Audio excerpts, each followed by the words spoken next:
Welcome back to Flipping Dreams. This week, you will meet Paul Forchione.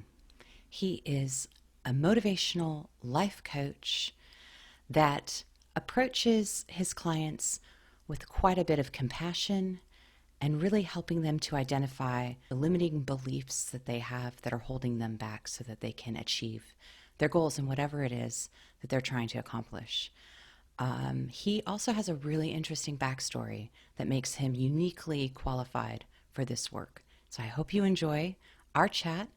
And again, you are listening to Flipping Dreams. How are you? Hey, Paul. Good. How are you? I'm well. Thank you very much. Thank you for the opportunity to come on your podcast. Oh my gosh. Thank you. I'm so excited to hear your story and just more about what you do. Yeah, I'm looking forward to it. Awesome. Well, let's just dive right in. Okay, very good. Yeah, I'd love to hear about your journey and kind of what brought you. I know you have a podcast, Actions and Limits, and you Correct. have a motivation, you're a motivational coach at a call to action. hmm But how did you get there? And I know you have a really interesting backstory, so please share that with us. I do. I do. Okay, so it started for me at birth, like most other people, but for me, I was diagnosed with something called cerebral palsy. And basically, what that is, at labor, I didn't get enough oxygen to the brain, which can cause paralyzation to one side of the body, could lead to poor speech, and it's a permanent disease, unfortunately. And apparently, it was so severe in my case that the doctors told my mom that I would never be able to walk and that I should be used to getting to being in a wheelchair. Well, thank goodness for a great mom. She didn't take that diagnosis. She got a second, third, fourth, fifth opinion, finally found somebody that was willing to help us. And that's basically where my journey started with my intense physical therapy for the first 10 years of my life. And my first break, I don't really remember this, but I was able to walk at 3. I defied the doctor and was able to walk, which was my first big feat. Um, but I do remember being put in soccer probably around 5 or 6, and only being able to run, 25 to 50 yards, and feeling kind of defeated that these other kids are running laps around the field, and that's all I could do. The pain and everything else, and my dad having to tell the coach, "Hey, he can only run to the light post and back." Mm. So that was really, really hard. But I did get my second break around when I was 6 or 7. I got surgery on my right foot to give me a little bit more spring in my step, a little bit more mobility. And they didn't test it out yet, but I switched schools around that same time. So I remember my first day of PE, physical education. We did our stretches, and the teacher said, "Okay, run a lap." And I'm thinking to myself, here we go again. Everybody's going to see that I can only run so far, and the teasing will start. But this time was different. The moment where I normally have to stop, I was able to keep going. And I'm saying to myself, "Come on, Paul, keep going, buddy, keep going." And I ran the lap with all the other kids on the outside. I kept it cool, but on the inside, I'm like, yes, yes, yes. Finally, I just felt like one of the kids. I didn't stand out. So from there, things did get easy, but I wouldn't call them easy. I changed schools around junior high, which being a new kid in junior high with no disability is tough. But being a new kid with a disability, it's even tougher. It's brutal. And Yeah. I remember being bullied, teased pretty much every single day. Kids can be And so cruel. oh, absolutely, absolutely. And just staying in my room, just crying, going, "Why me? Why do I have to be different? Why can't I just be one of the other kids?" Hmm. And I would say around midway through my 8th grade, I had to take a test to get in. I went to a Catholic high school. And I had to take an assessment test. And I guess I didn't do well on the test or whatever. And the principal told my mom, "Well, we'll let him into the school, but he's not college material." After one test, they tell me that. So I got that going on. I got, bullying, teasing going on. So I was just kind of sick of it. I was just, I didn't know what to do. But I knew that I didn't want to feel this way anymore. I didn't want to feel angry or sad. So I thought to myself, what could I do? So I made a goal for myself. I said, you know what? I want to make my varsity baseball team. So I started playing fall ball, winter ball, spring ball. And if I wasn't doing that, I was throwing a tennis ball against the wall. I was doing that over and over again. And the great thing about when I started this goal and this new mindset, the kids started changing their mindset about me. Instead of bullying and teasing me, they actually started rooting for me. So it was kind of cool that I changed Mm. my perspective of myself, and in turn, they changed their perspective about me.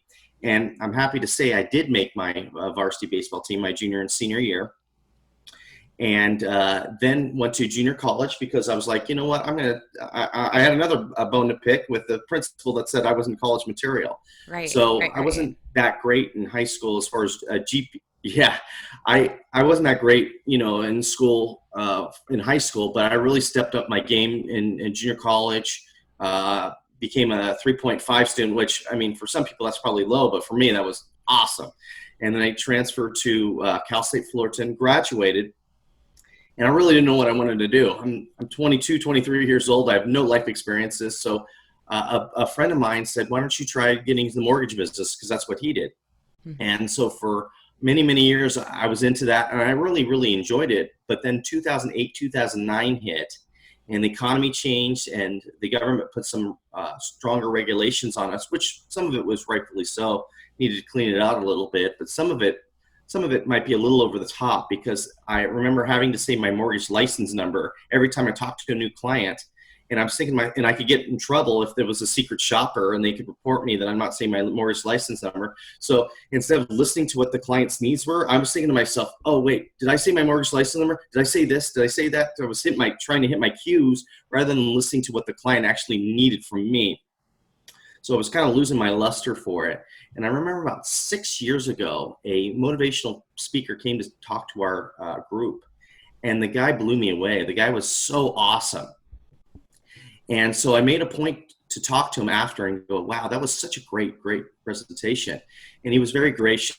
I picked his brain a little bit. And he said, well, I'm also a life coach. I'm like, life coach? What is that?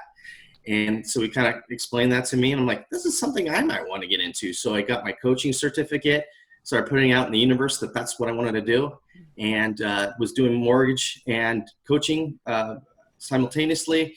And I made the leap, and now I'm strictly just coaching. So, and I'm here talking to you now. That is so amazing. Wow. Okay. So let me just rewind a little bit and go back in time to when you were in junior Sure. high and you were going through before you actually started um, setting your goals and kind of changing how you saw yourself as well as how other people saw you in high school. But so during that whole Mm-hmm. time, you must have had a lot of really good support from your family. Like it sounds like your mom was really like a champion for you, or is a really good champion for you.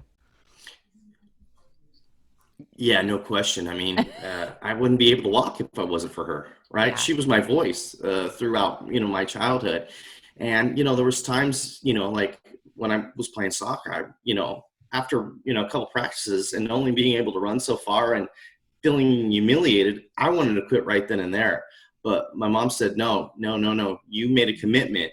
You need to honor your commitment. After the season, if you don't want to play anymore, that's your business. You don't have to, but you need to honor your commitment. So that's was instilled with me throughout my life. So yeah, I mean, I think that's kind of that reason why I wanted to have that goal to come up with a solution, to my problem. Yeah. Yeah, I love that because I think that um it it sounds like when you're telling your story you're like yeah, I made this goal and then I made it happen and it was tough and everything.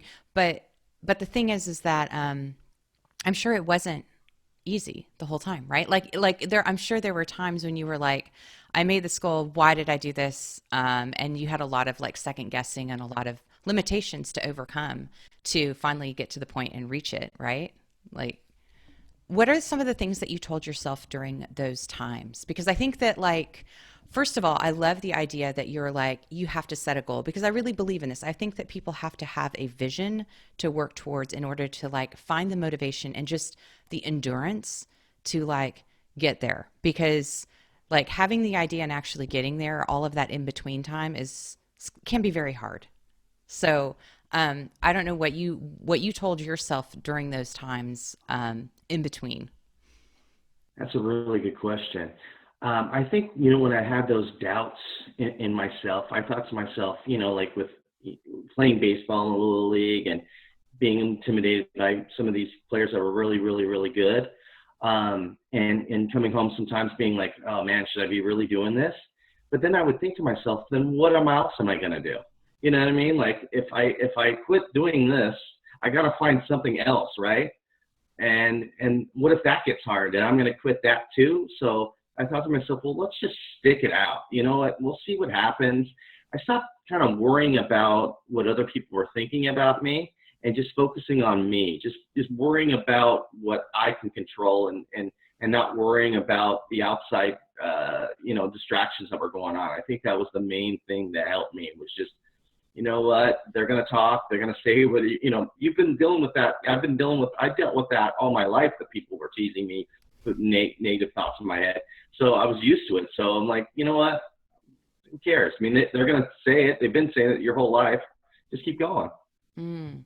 And that's so good. I mean, and it's such a hard thing for us to do, especially in this culture. I call it a culture of competition and comparison, where, like, everyone is looking to everyone else. We're comparing ourselves, we're measuring ourselves up to other people, and other people have completely different stories and completely different resources and completely different lives. And the idea that, you know, there's only one person to do each thing is crazy. Like, we all can achieve our dreams.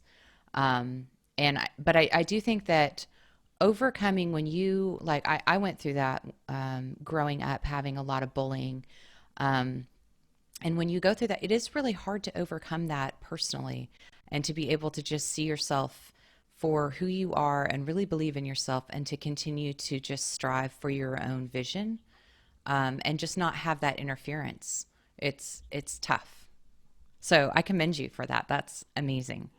Yeah, absolutely. And like I said, there was times where, like I wanted to pack it in and go hide under my pillow. But, I just thought, well, what good is that going to do for me long term if that's how my attitude's going to be? I mean, how am I ever going to grow? I mean, I'm saying these things now. I mean, I'm sure my language was different then, about how I, articulated this, but, I'm talking to you, from the past there, Yeah. now being 40 and having a little bit more perspective on what I went through. But yeah, I just think that I have a saying now, if you believe you can achieve, and I think that's kind of what you were just saying. If you really have a belief for something, and you want to put in the work, because that's very important, right? You need to put in the work whenever you do. I mean, people can say, I want this, I want that, but if you don't start rolling up your sleeves and really giving it a go, it's not going to happen. And having that growth mindset for when things go wrong, just to take a step back and go, okay, all right, take a breath, Paul, you know, what can I do to get over this wall? Sometimes you can't make a split decision. It's like life's going to happen to you, right? And sometimes it's going to be really, really tough to deal with. And you can't just make a rash or irrational decision. Sometimes you have to, like, let me sleep on it. Let me come up with a plan. But the most important thing is just to breathe and have some self-love to yourself. If you truly, truly love yourself, you'll find a way, because you have confidence in yourself that you can do amazing things. Yeah, and I think it's also a really good opportunity for us to, like, if you don't feel that, then that's an opportunity to figure out ways to love yourself even more, and to find those people around you who love you, and to figure out how to see yourself that way. Because I think that sometimes, if you're beat down so much over time, it's kind of hard to overcome those voices and that negative self talk. Like, it takes active, like, daily overriding. Like, you have to actively each day be like that, like, hear the voice and counter the negative with the positive until it finally just becomes second nature. But I think that it's much easier for, especially for the perfectionists uh, in the, that are listening to this, and I'm a recovering perfectionist, that yeah, we care about what other people think. We have a higher level of excellence that we demand from ourselves, and we're much more critical of ourselves. And so it's really easy to focus on the negative, or the things that are not quite right or perfect, versus just seeing the whole like pick, seeing the actual gifts that we have to give and just being grateful for having that and doing it. So I think that's really important to point out. But I really love, circling back to this whole idea of like setting your goal and taking action.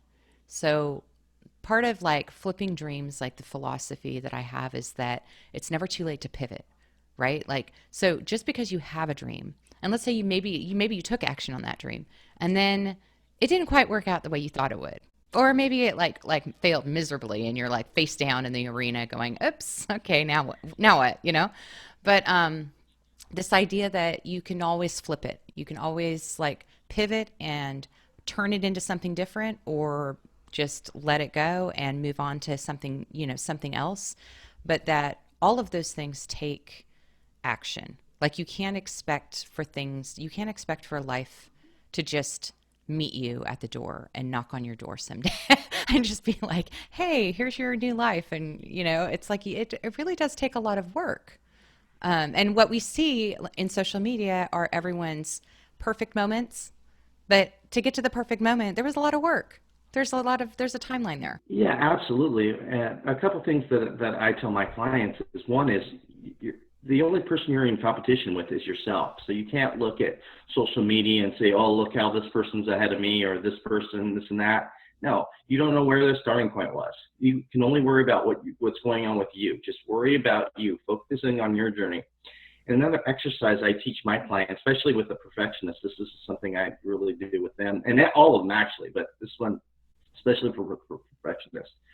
When you wake up in the morning, before you grab your phone to check your social media or turn on the television or radio, whatever you do to start your morning routine, take a moment to think about what's going well in your life, what you're grateful for, and focus in on that. And that's a good starting point for your day.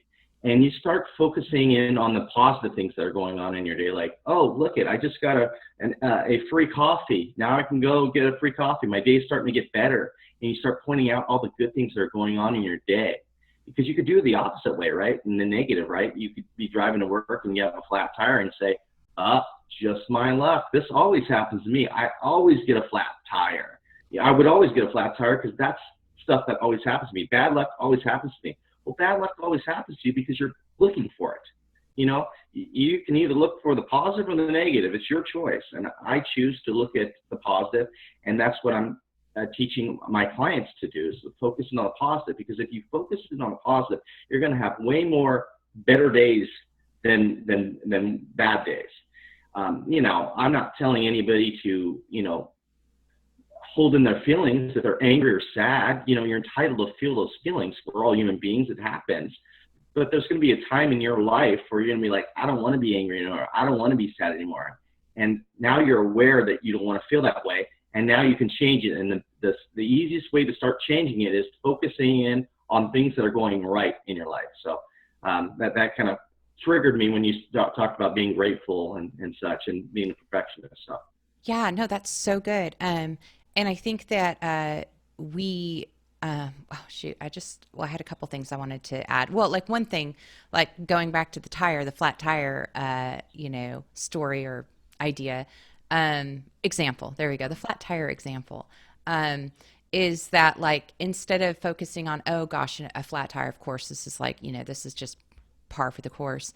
You could be focusing on, "Oh man, this amazing person stopped and helped me out, and like that was so kind, and I got to like have my faith restored in humanity, that there are really good people out there, and that, even though this thing happened, I met this person because of it, or it helped me to take a moment in my day, and I was rushing around anyway, and it gave me a moment to just sit and reflect on, like, take a breather," or whatever. So yeah, there's a lot of like, it's kind of a flipping mentality. It's definitely a growth mindset. It's something that, like, embracing positive is not something that our culture has good examples of, but it's something that is so important. Like, I really do believe that, like, you can absolutely transform anything if it's really, you have control. You have the control. Oh, I know what I was going to say. And if you focus on the negative and the bad, and just like this always happens, and you think you're protecting yourself by being negative and expecting the worst, you're just, all of that anger and resentment and stuff just builds up, and you're just blocking yourself from all the good things. Like, you're creating your own barriers. Yeah, absolutely. And I also wanted to talk about what you're talking about, going after your dreams and pivoting when things, change and such. And, that's important to remember, because, in your 20s, you're going to have different wants and needs from your 30s, 40s, and 50s. You're constantly evolving. So the things that are important in your life in your 20s may not be what you're important in your 30s or 40s. And that's great.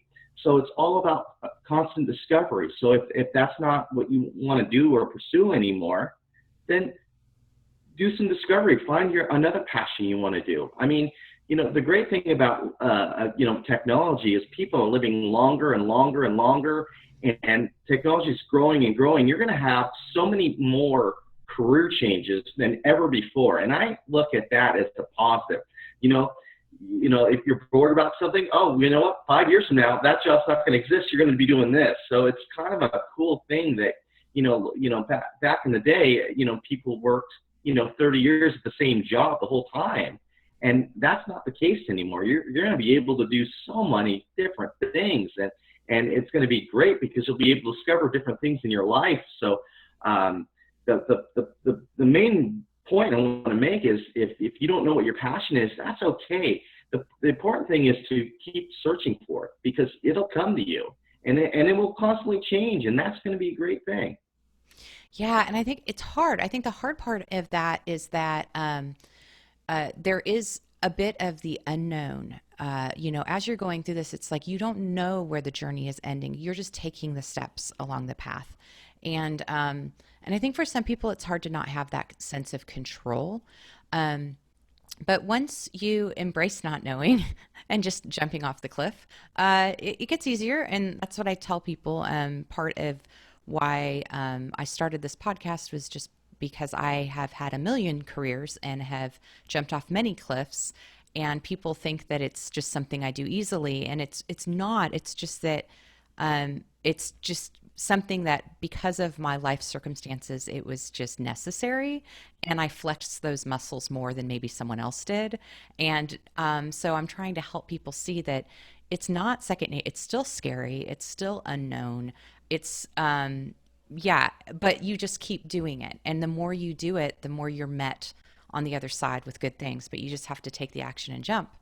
And so I love that idea, and I love the idea too that we have many dreams, and this idea that you're meant to do one thing. Like growing up, you could be labeled as like I was the ballerina. That was my first career. She's the ballerina. Well, so then all of a sudden did that mean I couldn't become a musician or a software engineer or all the things that I am now? No, but at the time when you grow up, you have this identity that is placed on you. And I think that hopefully with technology, like you're saying, like people are starting to see that they don't have to stay in one identity, one box, that they can try other things and just try it out and see if they like it. I mean, that's how I became an engineer. I did some coding online. I did some investigation. I did a boot camp, and I thought, oh, okay, I do like this. I mean, I would never have thought I would like computer science and software engineering at all, like growing up. But now, I mean, this is what I do. So, so I think that reminding folks that it's just let your curiosity drive, right? Yeah, and it's all about the actual journey. It's not normally the destination, because like you said, we just constantly pivot. It's enjoying the present, enjoying the now. I mean, I use this analogy all the time. When kids are building with their Legos, they're enjoying the moment of building the Legos. They may enjoy showing their parents what they built, but the most fun they're having is actually when they're building the Legos. And that's what we need to do, is we are building the Legos. This is our journey, and we need to enjoy now. So you being a software engineer, you're enjoying the journey right now because you discovered that this is something you like to do. And you wouldn't have done that if you didn't enjoy the present time of trying it out. And so much in our lives, we're thinking about the past and the future, and we don't focus on the now. I don't know. Did you see the Mr. Rogers movie with Tom Hanks recently? Not yet. Thank you for reminding me of that. I need to see it. Yeah, I haven't. Okay, so I won't give any of the story away, but I'm pretty much what the story is. But basically, a writer had to do an interview with him, an exclusive with him, and a lot of stuff was going on in his life. He was going through divorce, dealing with his kids, and he really wasn't really focused in on Mr. Rogers. Didn't really know the depth of Mr. Rogers. And the first time they had a conversation, you saw the writer, and he's on the phone, just distracted, trying to do other things while he's talking to Mr. Rogers. And Mr. Rogers is talking while he's just moving around. And Mr. Rogers says to him, he goes, "The most important thing I'm doing right now is talking to you." And I just thought that was so powerful, that he was in the moment. He was in the moment talking with you. That was the most important thing. That wasn't the most important thing to the reporter at the time, because he was focused on other stuff. And I just think, so how powerful that is to focus in on what you're doing right now. Because if you do that, you're going to be more productive at work. You're going to be more present for your friends and family. And more importantly, you're going to feel better on the inside. Oh, yeah, totally. Such a great reminder. And one of my, an interview that hasn't aired yet, with this lovely lady, she was talking about that same thing, about how, like, how beautiful it is to be in these moments. And like right now, here we are. You get to meet, I'm so grateful for this podcast that I get to meet complete strangers and have these amazingly inspiring conversations. And we have these moments that we share, and it's like right now. It's just being in the moment. So it's really special. And I think that it is really easy to get caught up in the past or in like setting goals for the future. I also think that's one of the hard things about setting goals, is that if you set a goal, then you're constantly thinking, okay, I got to reach this, I got to reach this. And sometimes that you fast forward and you're not actually present in the steps that you're in right now to get to that goal. Yeah, absolutely. When I feel like when you set a goal, it should be something that you enjoy. You should enjoy doing the journey, right? I mean, a lot of times people set these goals that they don't even want to do. Like, I got a friend who wanted to be a lawyer, and I didn't even think he liked law, but because he thought he wanted to be a lawyer. And it's like, no, you don't want to even do it. I think you think that that's what your parents want you to do, or whatnot, but you're not really enjoying it. So why are you doing it? You should do what you want to do, because I'm not saying that everything in your journey is going to be sunshine and roses, but you have to at least enjoy it most of the time. Because if you don't, then what's the point of doing it? Because on the times that you want to quit, if it's something you really want to do, you're going to find a way over it because you enjoy it so much. If it's something you really don't want to do and you get a wall, you're going to be like, well, forget this. This is too hard, or I don't even want to do it anyway. So it's important when you set your goals, it's something you truly want to do. And if you don't, you set a goal and you decide this is not what you want to do, great, that's fine. You tried it. You don't have any regrets. You went for it. Now you'll try something new. And that's the most important thing. I think too, like economics comes into this. At least for me in my life with my dreams, I've always had like a dual track where there's like the work responsibilities and the goals in that to make a certain amount of money to pay for bills and things. And then there's all of my creative pursuits, which generally don't make any money. And so trying to do both of those at the same time and making sure you find that balance to having the time to do all the things and take care of all of, and being present for all of those, different roles and hats. And sometimes that can be really, it can be really hard. I know some people are able to just take a leap and go completely into one or the other.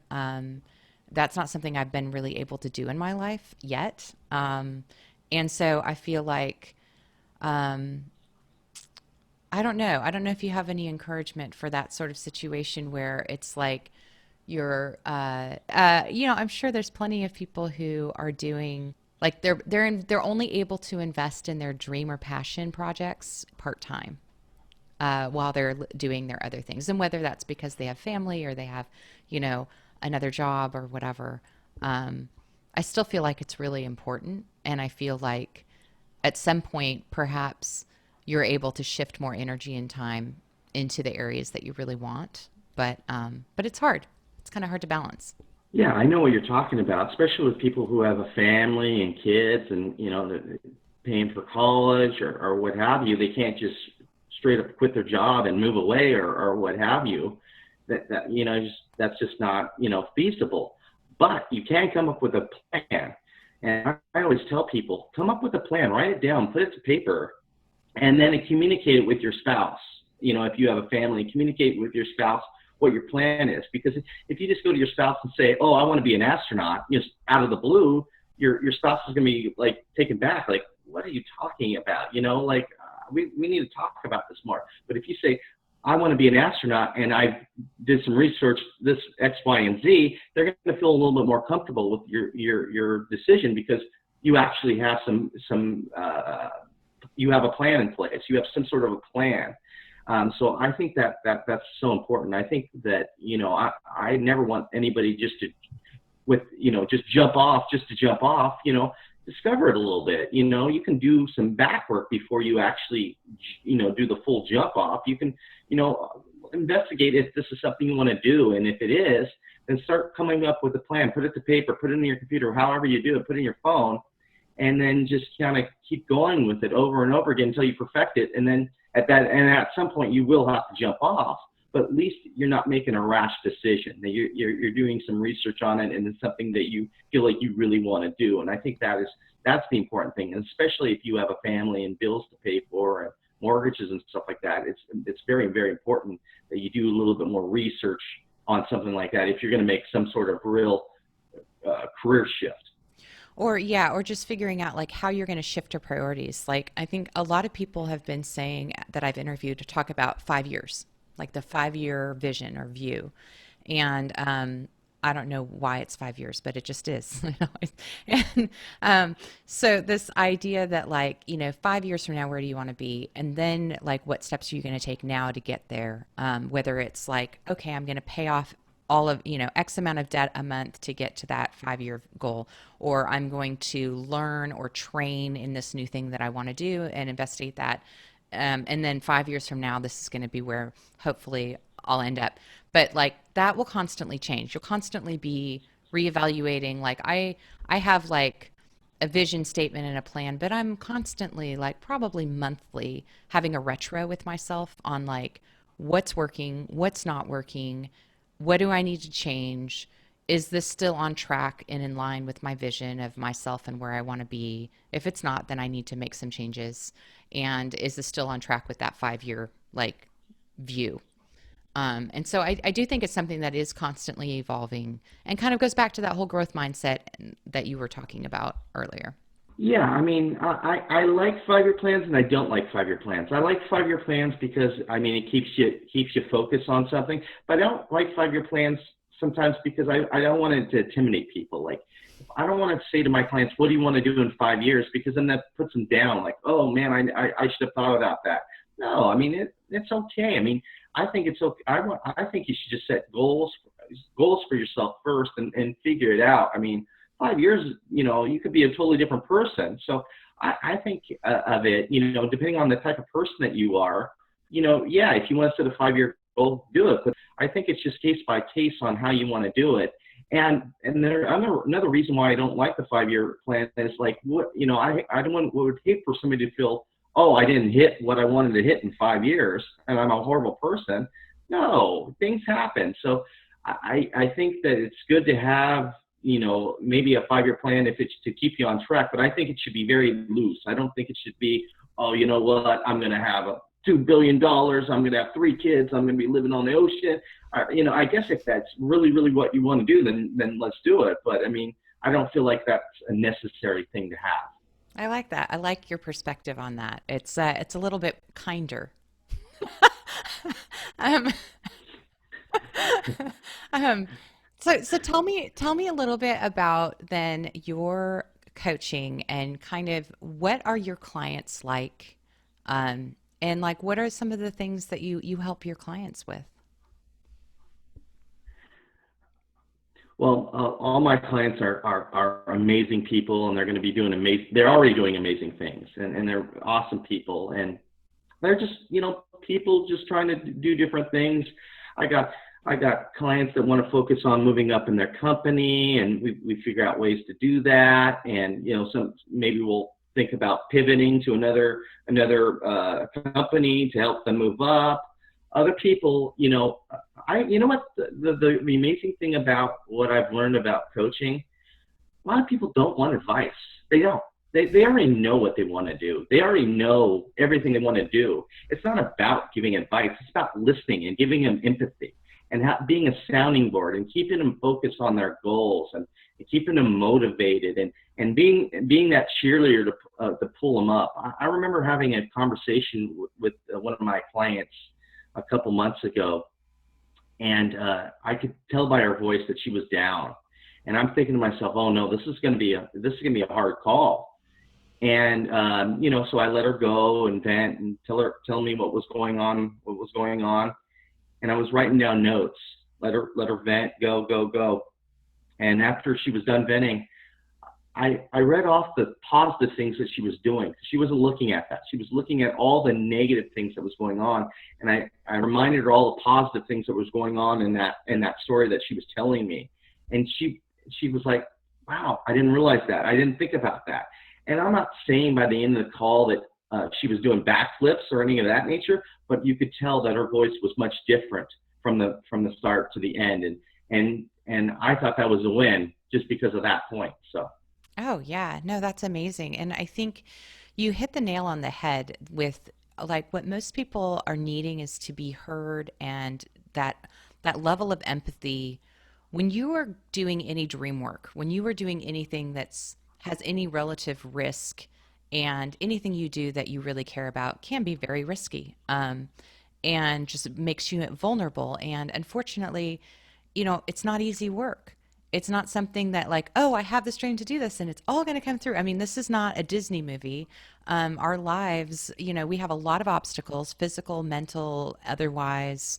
We have limited resources, most of us, and it can be just downright difficult. There are weeks when you question everything that you're doing and why you're putting the energy into it, because you're not seeing you're not seeing the result that you were expecting. And I think that having that like sounding board, having someone that's in your corner that's going, no, no, no, hang on, this is not all bad. This is good. Focus on the things that are good. Focus on the little things. It might just be one or two things a day, but you're on your way. You're doing it. You're there. You're on track.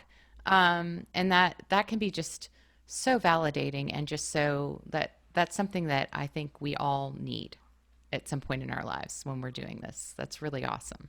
Yeah, especially if you're on this journey. A lot of times you're alone on it, right? Even with your family, because it's your passion, it's your goal. So a lot of times you're in your own head, and to have somebody just focusing in on you, on what you're trying to do, it's very, very empowering. I mean, I have a coach for myself where I talk about my goals and my wants, and I feel so good when I have somebody to listen to me, that I'm not being judged. And that's the thing that I'm big on when I talk to people, that I'm not coming from a place of judgment. I'm coming from a place of helpfulness, so that you could just say whatever you're going to say and feel free that you're in a space where you're not going to be judged. I think that's extremely important. I want to set that vibe up for my clients, that you can just say whatever you want to say, and it's going to stay between me and you, unless you're thinking about hurting yourself or hurting somebody else. Then I will speak up. But other than that, for most part, this conversation is one-on-one, and that's as far as it goes. That is so great. And so do most people do like one-on-one sessions with you? Is it like weekly over Zoom or something? Or how can people get, and also please tell me how people can get in touch with you. Yes, thank you. Yeah, so most of it's through Zoom. Some people don't like to do Zoom. They want to do it over the phone. So whatever their comfort level is. I have different programs. So I have a program where it's 12 to 6 months, where we have 2 sessions a month, but you're able to email or text me throughout the month if you have any questions or concerns, to help you out that way. or you can do month to month if you just kind of want to try it out and see. And I also do, before I take on a new client, I always do a free session to make sure that we're on the same page, that it's going to work, that I can tell them what I'm willing to give to them, and so they can know that this is what you're going to get from me. And if that's going to work, let's go. If not, then that's okay. Part ways. But the easiest way to get a hold of me is through my website. It's a call to action.coach. It has my cell phone on it. So you can either make an appointment on the website, but some people just want to call me and set up an appointment that way. That's fine. I want to make it as easy as possible for anybody to get a hold of me. So if you're a person that wants to set up an appointment through the website, you can do that, or you can just call me and we can set up an appointment that way. I have I'm a Facebook account called a Call to Action, where I have different videos that I put out there, inspirational videos. Like you said, I have a podcast called Actions and Limits, where our goal with that is, if you believe you can achieve, and that's kind of the theme of our podcast. But those are the ways to get a hold of me. That's awesome. And are you finding right now, with everything that's happened since March, I guess it's been, with the quarantine and then just everything going on, are you finding that you're getting more clients, or more people are interested in like pursuing, or more curious about making changes and like focusing more on their passions? Yeah, I feel that the curiosity is there now with coaching. I think coaching is really picking up. I think a lot of people, it used to be, as early as 4 or 5 years ago, there was a negative connotation to life coaching, mindset coaching, whatever you want to call it, because they felt it was a weakness. But I've been trying to preach, and I know a lot of other coaches are trying to preach, it's not a weakness, it's a strength. Matter of fact, when I talk to people, on the street, and they say, "Well, I have a coach," I think, "Wow, you got a leg up. You know something."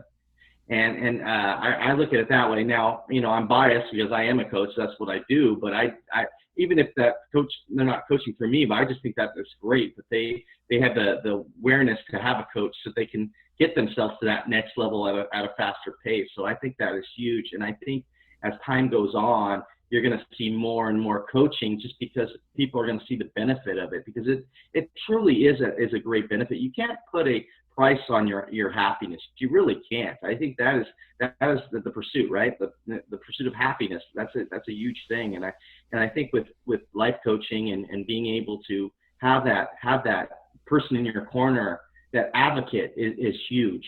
It's so true. And, it's interesting because I remember in many of my pivot situations and career changes over the years, like 20 years ago, I needed a life coach, but it wasn't something that was it was difficult to find someone. It was just, it was kind of a rare thing to find someone, and it was difficult to try to arrange. And of course, we didn't have the technology that we have today with Zoom and everything. So I feel like now, how awesome it is to be living in this day and age right now. I mean, certainly there's things that are negative we can focus on, but the positive is that we have ways to connect with people all over, not only this country, but the world. And we have so many people that are now amazing coaches and are doing this work to help us reach our dreams and live our best lives. And I think that's amazing, because I think also, what people used to use their friends or family for sounding boards, and you're not always getting an objective or an encouraging, not everyone has that person in their life that's like going to cheer them on. In fact, a lot of people have people in their life that are telling them they can't do things. So the idea that you can actually find someone like you who is going to be that champion, who's like, no, I'm in your corner, and I'm going to be a partner with you while you take action in your life. And we're going to do this together. And I think that is so powerful and so important. Yeah, you made a good point about going to friends and family, and sometimes you're not getting the advice that you're looking for, and you get and that's true. I mean, but you also have to look at that a lot of times they're coming from a caring place. They're not trying to be hurtful, so you kind of have to give them a break on that. Like, they're just trying to look out for you. They think they're looking out for the best interest.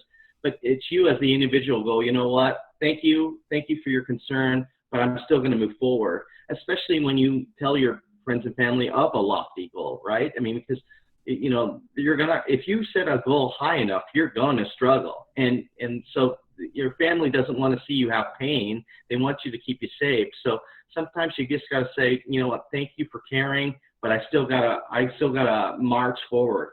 And like you said, the coach is probably the best way to do that, because that's what they're there for. They're trying to break your limited beliefs, and that's the name of the game. We need to break our limited beliefs. We have this dialogue that we have with ourselves that we would never say to our worst enemies, but we say to ourselves all the time, and we need to break that, because we have such talent inside of us. We all have some unique abilities, and it's up to us to find what they are and share it with the world.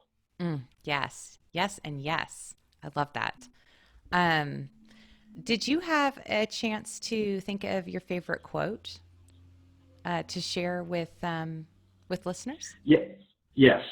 It's a quote that I say all the time. I actually have it on a T-shirt. If you believe, you can achieve. Awesome. Yes, I love that. Um, I is there anything else that we haven't talked about that you'd like to share? Because I feel like we have kind of touched on No everything. problem. Oh, I think we covered everything. I think we covered everything. We went the whole gambit. So I think, yeah, I think that I think your viewers know a lot of what I do and what I'm about. That is awesome. And again, like, thank you for not only existing, but like overcoming your limitations and your in your life to help other people ultimately live their best lives. I mean, what a great story and what a reminder that it really, when we have that voice in our head that says, well, we can't do this because of X, Y, and Z, there you're a model of it doesn't matter what the limitation is. Like you can literally achieve your best life. Don't hold yourself back. Find the resources, reach out, get curious because it's your life, right? Like what a shame to not live your life fully. That's it, right? We only have one life, right? So we might as well make it the best that we can, right? And enjoy it, and then be present. And that's what's about being present. Enjoy, your journey. That's awesome. Well, thank you so much, Paul. I've had such a great time chatting with you, and I'm going to share all of your information and links in the show notes. Um, and I'm just grateful that we had a chance to connect, and I'll definitely be in touch with you in the future. Great. I can't wait. And thank you so much for the platform to share my story with your audience. And hopefully, if I can help out one person, I've done my job. That's awesome. I hope you enjoyed this chat that I had with Paul. It was super inspirational and motivational for me. I hope you feel the same way. You can access all of the ways to reach Paul in the show notes. And again, I hope that you tune in next week for another inspirational conversation that will empower you to remember it's never too late to transform your past and empower your future. Thank you so much for listening to Flipping Dreams.